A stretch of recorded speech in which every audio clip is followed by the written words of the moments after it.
അർജുൻ ഉൾപ്പെടെ 3-3 എന്നുള്ള നിലയിലാണ്. അർജുൻ, ആദ്യത്തെ ഫലസൂചന കണക്കാക്കേണ്ട, എന്താണ് ഗ്രൗണ്ടിലെ മൂഡ്?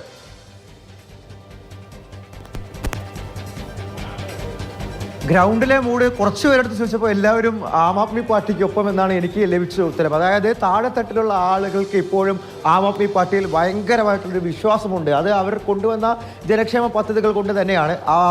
ഇപ്പോഴും ആളുകൾക്ക് BJP അധികാരത്തിൽ വന്നു കഴിഞ്ഞാൽ നിലവിൽ കിട്ടിക്കൊണ്ടിരിക്കുന്ന ഈ ആനുകൂല്യങ്ങൾ അത് നിർത്തിപ്പോകുമോ, കിട്ടാതിരിക്കുമോ എന്നുള്ളൊരു ഭയമുണ്ട്.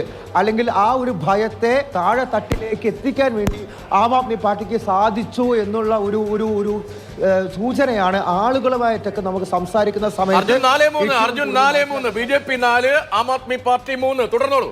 4-3 തുടർന്നോളൂ.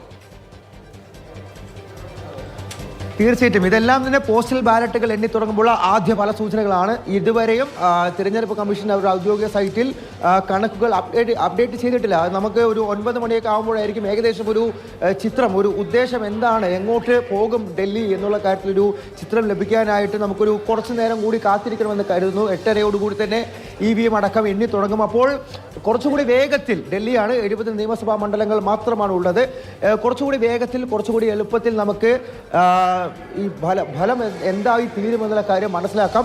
തിരഞ്ഞെടുപ്പ് കമ്മീഷന്റെ സൈറ്റ് കയ്യിലുണ്ട്.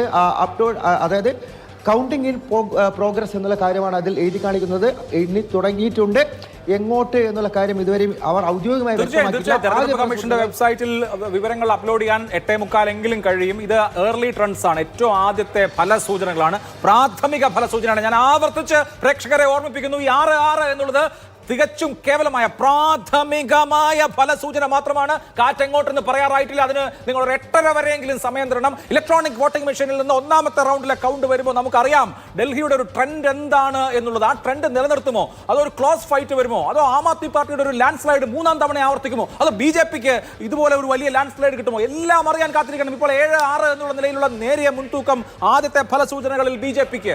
7-7 എന്ന് പറയുമ്പോൾ കടലിൽ കായം കലക്കി പോലെ എന്നൊക്കെ മലയാളത്തിൽ നമ്മൾ പറയുന്നത് പോലെയാണ്. അത്രയും വലിയ എണ്ണത്തിൽ കേവലമായ വോട്ടുകളുടെ എണ്ണമാണ്. അത് വെച്ചാണ് ഈ 7-7 പറയുന്നത്. പക്ഷേ ഇത് 7-7 എന്ന് പറയുന്ന ഇഞ്ചോടിഞ്ച് ഫൈറ്റ് ഉണ്ടല്ലോ, ഇഞ്ചോടിഞ്ച് ഫൈറ്റ് അതിങ്ങനെ തുടരുകയാണെങ്കിൽ നേരത്തെ വന്ന പല സർവേകളും ഒക്കെ മണ്ഡലത്തിൽ നിന്ന് BJPയുടെ വിജേന്ദർ ഗുപ്ത ലീഡ് ചെയ്യുന്നു. 7 BJP ലീഡ് സീറ്റുകളിൽ 1.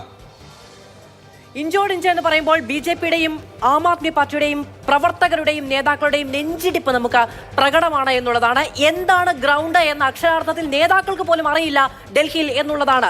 ഒരു ശീലിച്ചു വന്ന രാഷ്ട്രീയ സ്വഭാവത്തിന് എന്തു മാറ്റമുണ്ടാകും എന്നുള്ള ഉറ്റുനോക്കൽ കൂടിയാണ് ഡൽഹിയിൽ കാണാൻ കഴിയുന്ന. അവകാശവാദങ്ങൾ ഉന്നയിക്കാൻ പോലും കഴിയുന്ന സാഹചര്യമില്ല എന്നുള്ളതാണ്. 8 സീറ്റുകളിലാണ് നിലവിൽ BJP ലീഡെടുത്ത് മുന്നിൽ നിൽക്കുന്നത്. 7 സീറ്റുകളുമായി ഈ പോസ്റ്റൽ വോട്ടിന്റെ ഫലസൂചനകൾ പുറത്തു വരുമ്പോൾ ആം ആദ്മിയും രംഗത്തുണ്ട്.